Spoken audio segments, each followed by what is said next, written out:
Ce document est produit par l'Université Joseph Fourier Grenoble 1 en collaboration avec la région Rhône-Alpes et l'Université numérique francophone des sciences de la santé et du sport. Le troisième chapitre de ce cours porte essentiellement sur l'influence de la température sur la cinétique des réactions et sur les réactions complexes. Le troisième chapitre de ce cours porte essentiellement sur l'influence. Voici le plan du troisième chapitre.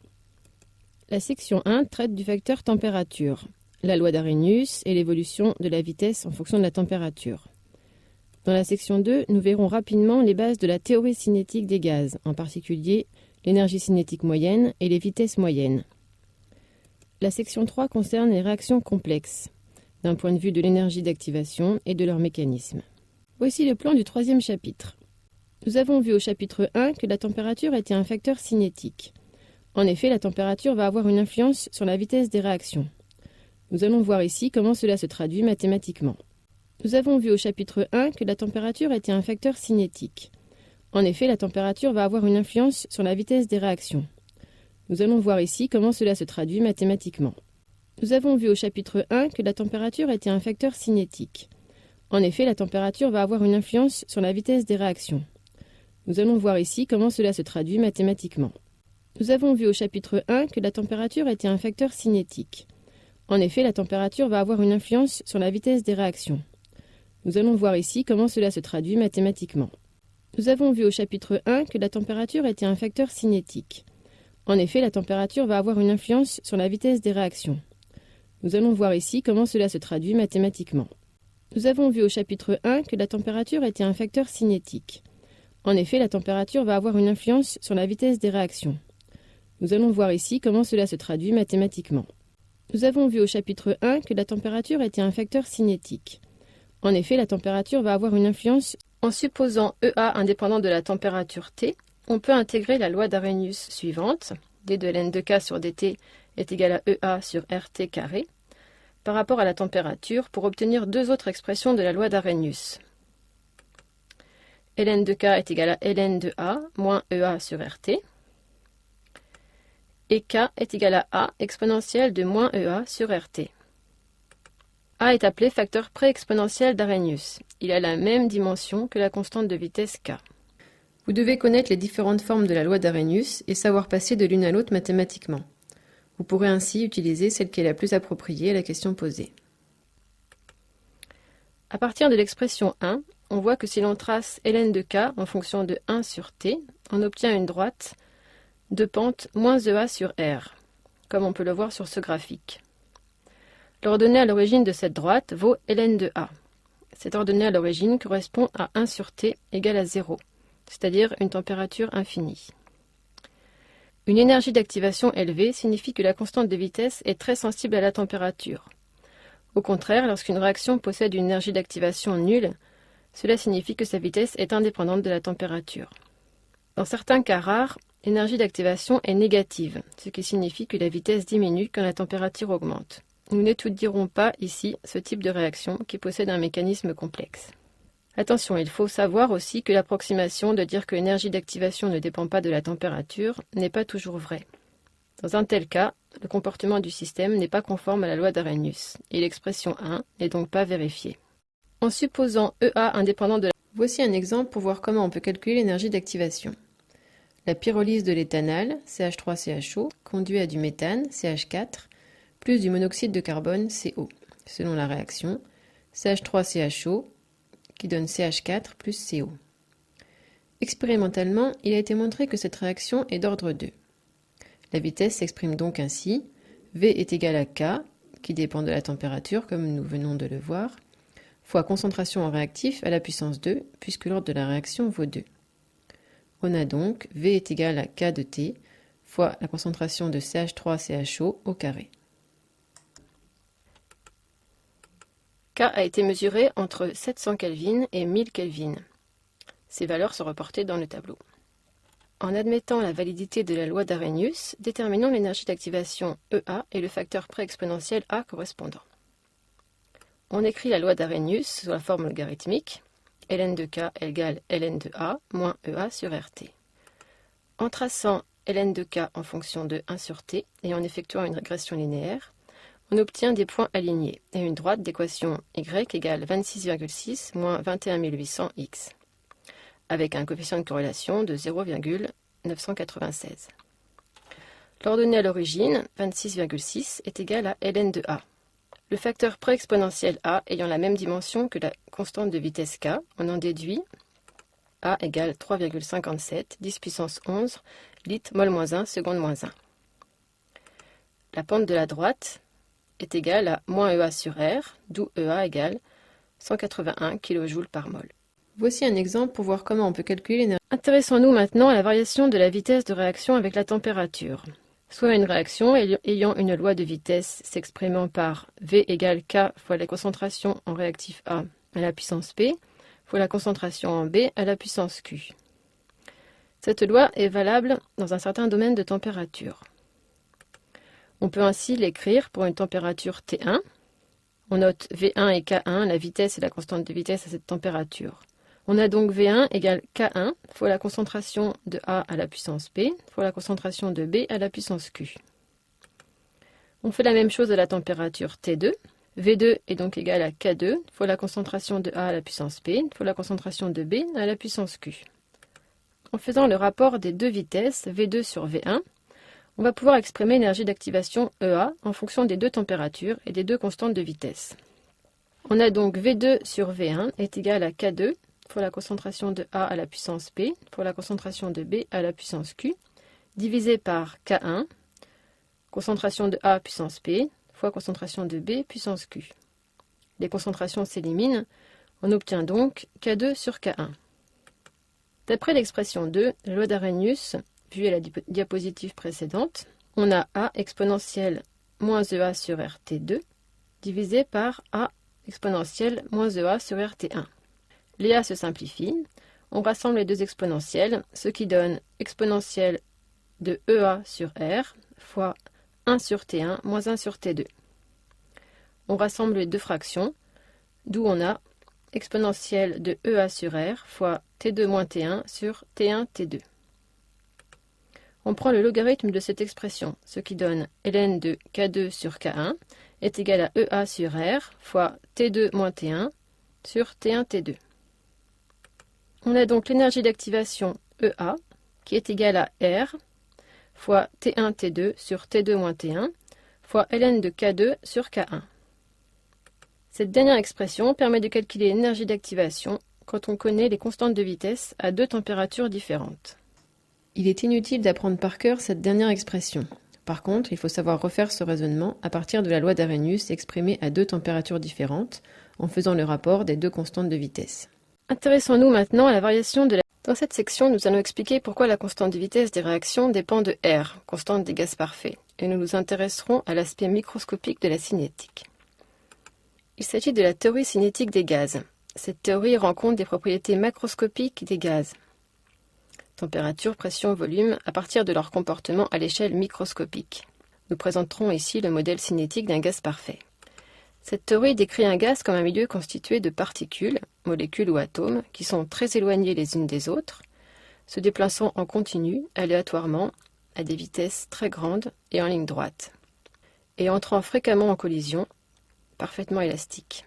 Ce modèle cinétique rend bien compte du comportement des gaz, et par exemple de leur expansion spontanée dans la totalité du volume offert. Les molécules sont en continuelle agitation, c'est le mouvement brownien. Dans cette section, nous allons expliquer pourquoi puisque les molécules d'un gaz sont en mouvement, elles possèdent une énergie cinétique. E égale 1/2 de mv carré, m étant leur masse et v leur vitesse. Cette énergie cinétique varie continuellement, sous l'effet des chocs qui se produisent entre les molécules. À un instant donné, les molécules d'un gaz n'ont donc pas toutes la même énergie cinétique, mais on peut définir pour l'ensemble de ces molécules une énergie cinétique moyenne, E bar. E bar est égal à 1/2 de m v carré bar. V carré bar étant la moyenne des carrés des vitesses. La valeur de cette énergie cinétique moyenne, E bar, dépend de la température, et uniquement de la température. On peut établir qu'elle est proportionnelle à T, selon la relation E bar égale 3/2 de kBT, où kB est la constante de Boltzmann, qui vaut 1,381, 10 puissance moins 23, Joule Kelvin moins 1. Cette relation apporte une nouvelle définition de la température et donne à sa valeur 0 le sens de la température à laquelle les mouvements des molécules d'un gaz, agitation thermique, cessent. C'est le zéro absolu. D'après cette définition, on peut voir qu'à une température donnée, l'énergie cinétique moyenne des molécules est donc la même pour tous les gaz. Par contre, les molécules de deux gaz différents n'ayant pas la même masse, et les molécules de deux gaz différents n'auront pas la même vitesse moyenne. Les plus lourdes se déplacent moins vite. À titre d'exemple, la vitesse moyenne à 273 Kelvin des molécules d'argon est de 380 mètres par seconde. Puisque les molécules d'un gaz sont en mouvement, à un instant donné et à une température donnée, les molécules d'un gaz n'ont pas toutes la même énergie cinétique, donc pas la même vitesse. Intéressons-nous à la façon dont ces vitesses se distribuent entre les molécules et comment une variation de température peut modifier cette distribution. La figure montre comment se distribuent les vitesses des molécules de dioxygène à différentes températures. C'est une distribution de Maxwell-Boltzmann qui a uniquement une signification statistique. Elle indique quelle proportion du nombre total de molécules possède à chaque instant une vitesse donnée, mais la situation n'est pas figée. À chaque température correspond une distribution différente. On voit que l'élévation de température étend le diagramme vers les valeurs élevées de la vitesse, mais en même temps l'aplatit. À température élevée, il y a davantage de molécules possédant une grande vitesse, mais la dispersion de l'énergie augmente. À un instant donné et à une température donnée, le modèle cinétique des gaz conduit à la relation suivante entre la pression et le volume d'un gaz.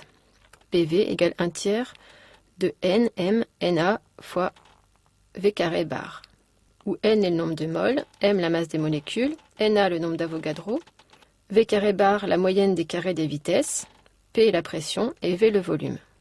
Nous avons vu précédemment que l'énergie cinétique E bar est égale à 1/2 de mv carré bar, et également à 3/2 de kBt, d'où mv carré bar est égal à 3 kBt. Donc PV est égal à 1/3 de N fois Na fois 3 kBt, ce qui donne N fois Na kBt. Or, pour un gaz parfait, PV égale nRT. On retrouve donc R égale Na fois kB. La constante des gaz parfaits, R, apparaît donc comme le produit du nombre d'Avogadro et de la constante de Boltzmann. La constante de Boltzmann peut inversement être considérée comme la constante du gaz parfait rapportée à une molécule réelle et non à une mole. Il y a ici une relation entre un modèle microscopique, thermocinétique, et une loi macroscopique, loi des gaz parfaits. La vitesse des réactions chimiques, grandeur macroscopique, dépendra des fréquences des collisions entre molécules, et donc de la vitesse des molécules, qui est une grandeur microscopique, elle-même liée à la température. C'est ainsi une explication du fait que la constante des gaz parfaits, R, intervient dans l'expression de la constante de vitesse K. Le modèle cinétique des gaz conduit à la relation. Pour terminer ce chapitre, nous allons nous intéresser aux réactions complexes. En effet, l'étude cinétique de ces réactions peut permettre de déterminer leur mécanisme réactionnel. Pour terminer ce chapitre, nous allons nous intéresser aux réactions complexes.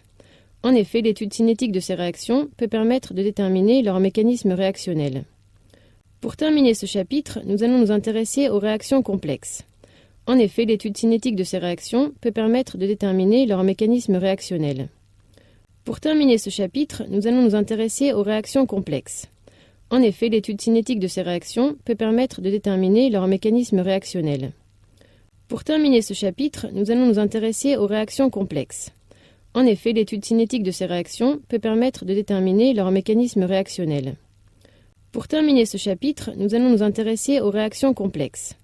En effet, l'étude cinétique de ces réactions peut permettre de déterminer leur mécanisme réactionnel. Pour terminer ce chapitre, nous allons nous intéresser aux réactions complexes. En effet, l'étude cinétique de ces réactions peut permettre de déterminer leur mécanisme réactionnel. Pour terminer ce chapitre, nous allons nous intéresser aux réactions complexes. En effet, l'étude cinétique de ces réactions peut permettre de déterminer leur mécanisme réactionnel. Pour terminer ce chapitre, nous allons nous intéresser aux réactions complexes. En effet, l'étude cinétique de ces réactions peut permettre de déterminer leur mécanisme réactionnel. Pour terminer ce chapitre, nous allons nous intéresser aux réactions complexes. En effet, l'étude cinétique de ces réactions peut permettre de déterminer leur mécanisme réactionnel. Pour terminer ce chapitre, nous allons nous intéresser aux réactions complexes. En effet, l'étude cinétique de ces réactions peut permettre de déterminer leur mécanisme réactionnel. Pour terminer ce chapitre, nous allons nous intéresser aux réactions complexes. En effet, l'étude cinétique de ces réactions peut permettre de déterminer leur mécanisme réactionnel. Pour terminer ce chapitre, nous allons nous intéresser aux réactions complexes.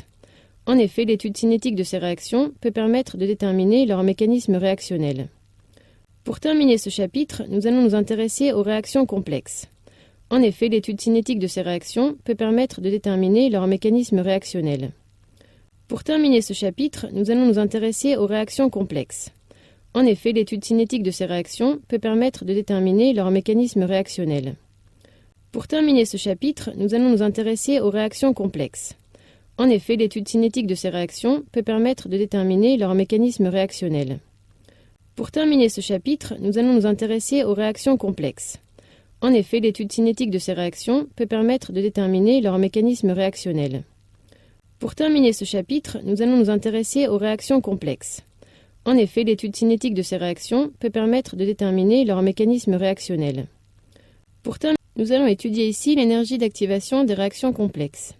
Nous allons étudier ici l'énergie d'activation des réactions complexes. Nous allons étudier ici l'énergie d'activation des réactions complexes. Nous allons étudier ici l'énergie d'activation des réactions complexes. Nous allons étudier ici l'énergie d'activation des réactions complexes. Nous allons étudier ici l'énergie d'activation des réactions complexes. Nous allons étudier ici l'énergie d'activation des réactions complexes. Nous allons étudier ici l'énergie d'activation des réactions complexes.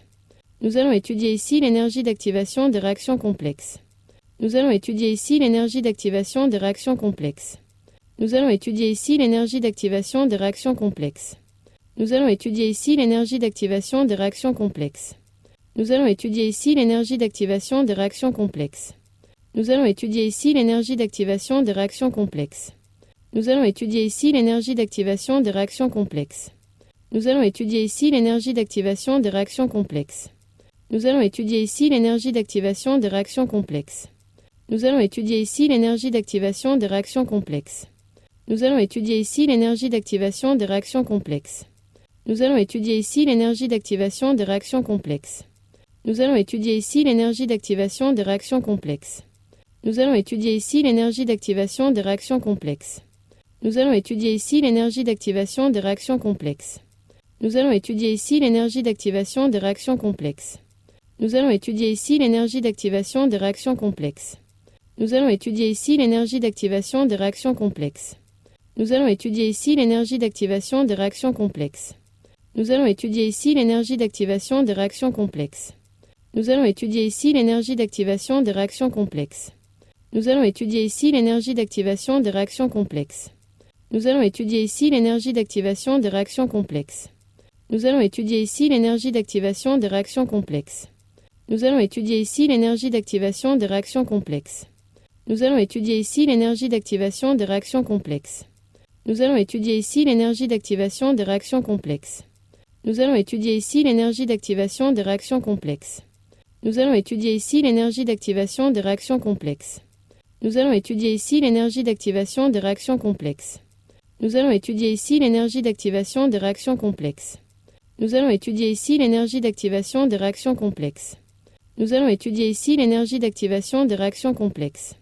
Nous allons étudier ici l'énergie d'activation des réactions complexes. Nous allons étudier ici l'énergie d'activation des réactions complexes. Nous allons étudier ici l'énergie d'activation des réactions complexes. Nous allons étudier ici l'énergie d'activation des réactions complexes. Nous allons étudier ici l'énergie. Cette figure représente le profil énergétique d'une réaction complexe constituée de deux étapes successives. Dans la première étape, on part des réactifs pour obtenir un composé intermédiaire. Cette étape possède une énergie d'activation EA1. Dans la seconde étape, le composé intermédiaire réagit pour former les produits. L'énergie d'activation de cette étape est EA2. Il existe donc deux états de transition et un minimum d'énergie entre leurs deux maximums. Ce creux correspond à l'intermédiaire de la réaction. Il ne faut pas confondre l'état de transition et l'intermédiaire réactionnel. L'état de transition est une espèce imaginaire, impossible à isoler, alors qu'un intermédiaire réactionnel est une espèce pouvant être caractérisée et ayant une durée de vie. Cet intermédiaire peut être stable, mais il peut aussi être instable et avoir une courte durée de vie, quelques millisecondes. C'est le cas lorsqu'il s'agit d'un ion ou d'un radical libre. En règle générale, plus l'intermédiaire d'une réaction est stable, c'est-à-dire plus le creux qui lui correspond est profond, plus l'énergie d'activation de sa formation est faible, et plus il se forme rapidement. Il en résulte qu'une réaction qui peut prendre plusieurs voies passe préférentiellement par celle qui comporte l'intermédiaire le plus stable. C'est ainsi que se détermine souvent l'orientation des réactions. Voici un exemple de réaction passant par un intermédiaire, la réaction entre l'éthylène, CH2 double liaison CH2, et l'acide chlorhydrique, HCl. Cette réaction passe par la formation d'un intermédiaire ionique, CH3CH2+, pour donner ensuite le produit final de la réaction, du chloroéthane, CH3CH2Cl. Remarquez que l'on note l'intermédiaire entre crochets. Cette figure représente les profils énergétiques d'une réaction. La loi de vitesse d'une réaction est directement reliée à son mécanisme réactionnel. La connaissance du mécanisme réactionnel permettra de répondre à certaines questions, comme qu'est-ce qui détermine l'ordre des réactions, ou pourquoi les réactifs ne figurent-ils pas toujours dans la loi de vitesse. Quand une réaction passe par la formation d'un ou plusieurs intermédiaires, les différentes étapes élémentaires successives n'ont pas forcément des constantes de vitesse du même ordre de grandeur. Certaines étapes élémentaires peuvent être beaucoup plus lentes que d'autres. Dans ce contexte, la notion d'étape cinétiquement déterminante est très importante et très utile. Pour illustrer cette notion, prenons l'exemple de cette réaction. 2NO2Cl qui donne 2NO2 plus Cl2. C'est une réaction complexe dont le mécanisme comprend les deux étapes élémentaires suivantes. NO2Cl qui donne NO2 plus Cl et NO2 plus Cl qui donne NO2 plus Cl2. La première étape de la réaction est relativement lente par rapport à la seconde. Elle comporte en effet uniquement la rupture d'une liaison, ce qui exige de l'énergie. La seconde étape, par contre, est plus favorable énergétiquement, car elle comporte à la fois la rupture d'une liaison et la formation d'une autre. Elle possède donc une constante de vitesse plus grande que la première. Mais elle consomme les atomes Cl produits par la première et ne peut les consommer plus vite qu'ils ne sont produits. On peut facilement montrer mathématiquement que la vitesse globale de la réaction ne dépend plus que de la plus petite des deux constantes de vitesse. En d'autres termes, la vitesse de réaction ne dépend que de la vitesse à laquelle l'intermédiaire Cl se forme et non de la vitesse à laquelle Cl réagit pour former les produits. Pour cette raison, l'étape NO2Cl qui donne NO2 plus Cl est appelée cinétiquement déterminante ou cinétiquement limitante. Cette première étape est une réaction élémentaire unimoléculaire, c'est-à-dire de molécularité égale à 1. Son ordre est donc égal à 1. Sa loi de vitesse est donc V est égal à K fois concentration de NO2Cl. Et c'est aussi celle de la réaction globale. Les mêmes remarques s'appliquent aux mécanismes réactionnels plus complexes, et l'étape cinétiquement déterminante est en général celle dont la vitesse est la plus lente et qui impose la vitesse globale de la réaction. On définit donc l'étape cinétiquement déterminante de la façon suivante. La vitesse de formation d'une espèce produite par une série de réactions élémentaires successives est déterminée par l'étape la plus lente. Cette étape, appelée étape cinétiquement déterminante de réaction globale, impose sa vitesse aux étapes suivantes. La loi de vitesse d'une réaction est directe. Nous avons vu précédemment les profils énergétiques d'une réaction complexe constituée de deux réactions successives. Nous étudierons ici deux cas simples de réactions successives, aussi appelées consécutives. Premier cas, le cas le plus simple est celui d'une réaction de bilan A donne C, s'effectuant en deux étapes unimoléculaires, non réversibles, dont les constantes de vitesse sont K1 et K2, et les vitesses V1 et V2. La séquence d'étapes est donc la suivante. A donne B avec une constante de vitesse K1, puis B donne C avec la constante de vitesse K2. Remarquons que l'ordre de chacune de ces deux réactions élémentaires est 1, comme la molécularité, et on ne peut faire ce parallèle que dans le cas des réactions élémentaires. Les vitesses de variation des concentrations A, B et C sont pour A, moins D2A sur dt égale V1, égale K1 fois concentration de A, puisque A est le réactif de la première étape. Pour C, D2C sur dt égale V2, égale K2 fois concentration de B, car C est le produit de la deuxième étape, B en étant le réactif. Pour B, c'est plus compliqué. La variation de la concentration de B est en réalité la somme de deux variations de concentration. Une provient de la formation de B au cours de l'étape 1, à la vitesse V1, soit K1 fois A, et l'autre provient de la disparition de B au cours de l'étape 2, à la vitesse V2, soit moins K2 fois B, moins car il s'agit d'une disparition. On note à 0 la concentration initiale de A, et l'on considère le cas où les concentrations initiales de B et C sont nulles. On peut donc prévoir ceci sur l'évolution des concentrations, comme on peut le voir sur cette figure. La concentration de A ne peut que décroître continuellement au cours de la réaction et tendre vers 0.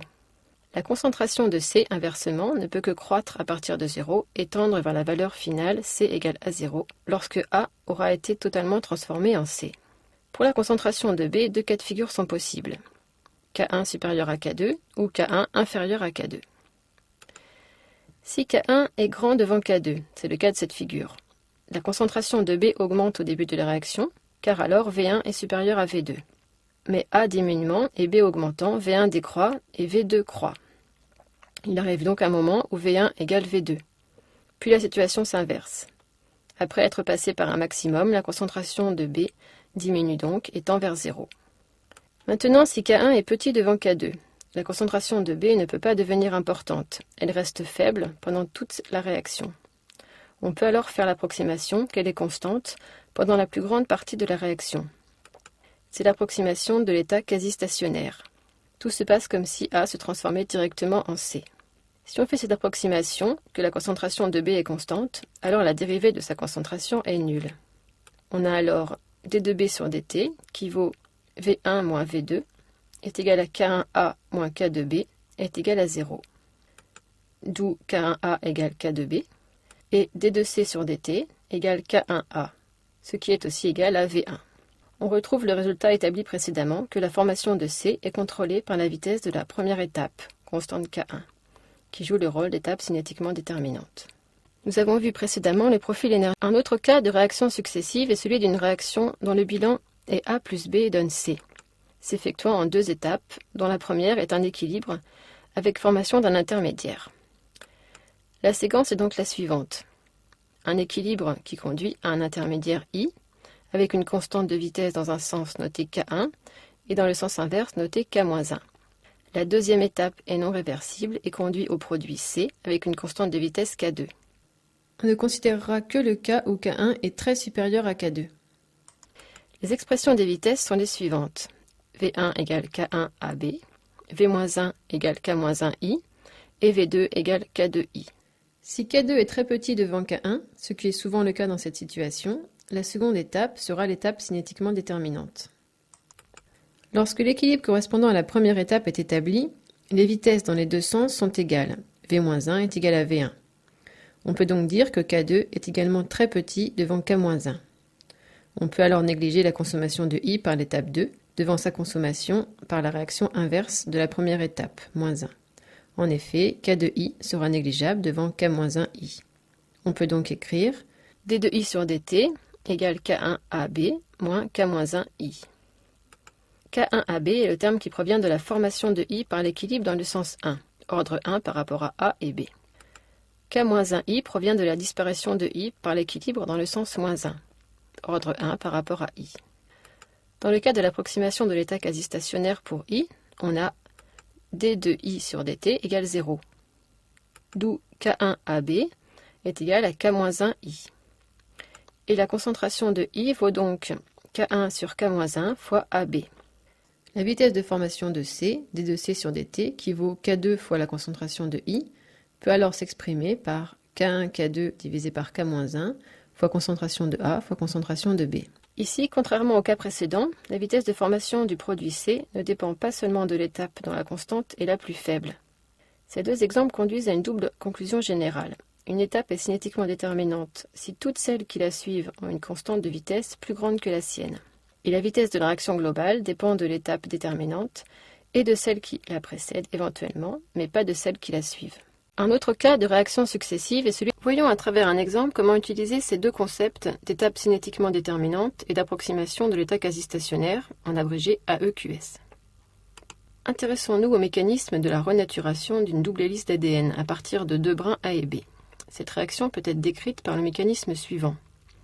A plus B en équilibre avec l'hélice d'ADN instable, notée ADN étoile, avec les constantes de vitesse K1 et K-1, K1 de la gauche vers la droite et K-1 de la droite vers la gauche. Puis ADN étoile donne la double hélice stable, notée ADN, avec une constante de vitesse K2.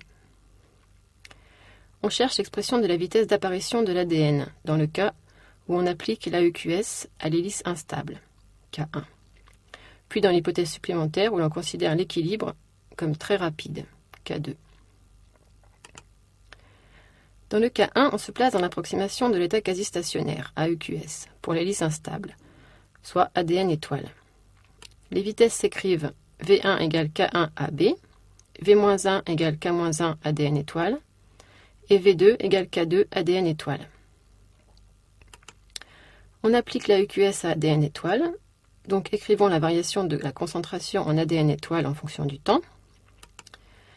ADN étoile se forme à partir de l'équilibre dans le sens 1, ce qui donne K1AB. ADN étoile est consommé par l'équilibre dans le sens -1, soit K-1 fois ADN étoile, et consommé par la réaction 2, soit moins K2 ADN étoile. Et tout ceci est égal à 0.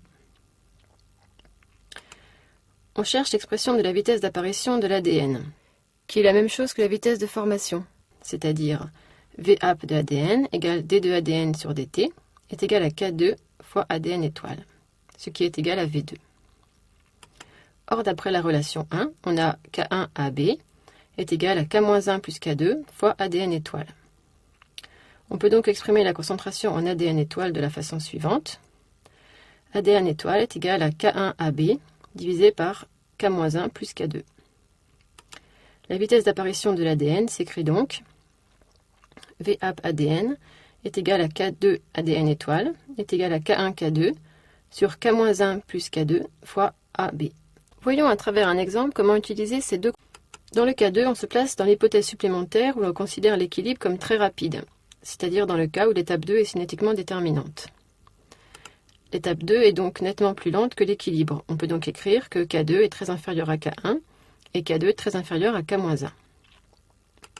À partir du cas précédent, on avait établi que la vitesse d'apparition de l'ADN est égale à K2 fois ADN étoile est égale à K1 K2 divisé par K-1 plus K2 fois AB. Si on peut négliger K2 devant K-1, l'expression de la vitesse d'apparition de l'ADN devient VAP de l'ADN est égal à K1 K2 sur K-1 fois AB. L'approximation de l'état quasi-stationnaire et la notion d'étape cinétiquement déterminante nous ont donc permis d'obtenir assez facilement l'expression de la vitesse d'apparition de l'ADN en fonction des constantes de vitesse et des concentrations en réactifs. Remarque, comme l'équilibre est rapide, on peut supposer que AB et ADN étoile sont en équilibre. La constante d'équilibre K, correspondant à la première étape de la réaction, s'écrit K égale concentration en ADN étoile divisé par la concentration de A fois la concentration de B, ce qui est égal à K1 sur K-1. Car à l'équilibre, les vitesses dans les deux sens sont égales. Donc V1 égale K1 AB est égal à V-1 est égal à K-1 fois ADN étoile. Dans le cas 2, on se place dans l'hypothèse supplémentaire où l'on considère l'équilibre comme très rapide, c'est-à-dire dans le cas où l'étape 2 est cinétiquement déterminante. Voyons pour finir ce qu'il faut retenir de ce troisième chapitre de cinétique chimique. Dans la section 1, il est très important de connaître les différentes formes de la loi d'Arrhenius, savoir ce que représente l'énergie d'activation. La section 2 permet de voir comment sont liées les grandeurs microscopiques et macroscopiques. Cette section est moins importante. Dans la section 3, enfin, il est important de comprendre les concepts d'étapes cinétiquement déterminantes et l'approximation de l'état quasi-stationnaire.